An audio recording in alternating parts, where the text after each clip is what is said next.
इधर आओ तुम उरा आइयो नारक से बुला ला यार मोबाइल छाप लो मोबाइल छाप दे चलो भाई ना ये वाला है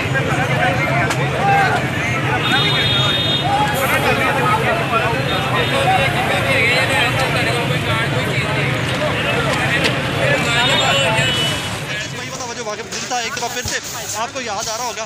ये देख लीजिए सर साइड पे है, बिल्कुल हम लोग साइड पे अपना काम कर रहे हैं। ये देख लीजिए जी इस टाइम पे, ये देख लीजिए वो तमाम गाड़ियाँ जो थी उनके ऊपर इस टाइम पे और लाठीचार्ज किया जा रहा है। गाड़ियाँ तोड़ दी गई हैं, तमाम गाड़ियाँ इस टाइम के ऊपर यहाँ खड़ी हुई थी बॉल रोड के ऊपर। ये तमाम की तमाम गाड़ियों को पुलिस वाले एसपी साहबान डीएसपी साहबान अपनी सरबराही में यहाँ पर लाठीचार्ज करवा रहे हैं। अस्सलामुअलैकुम, मैं हुसनैन, आप देख रहे हैं नया पाकिस्तान। मैं यहाँ कवरेज कर रहा था तो पुलिस वालों ने आके पकड़ के मुझे यहाँ प्रिजनर वैन में डाल दिए, मुझे और मेरे कैमरामैन को। साथ यहाँ कुछ कारकुनान भी मौजूद हैं। ये सूरत हाल है यहाँ ज़मान पार्क के बाहर की। तो अभी उन्होंने हमें पकड़ लिया और प्रिजनर वैन में डाल दिया। ये मैं वीडियो प्रिजनर वैन से बना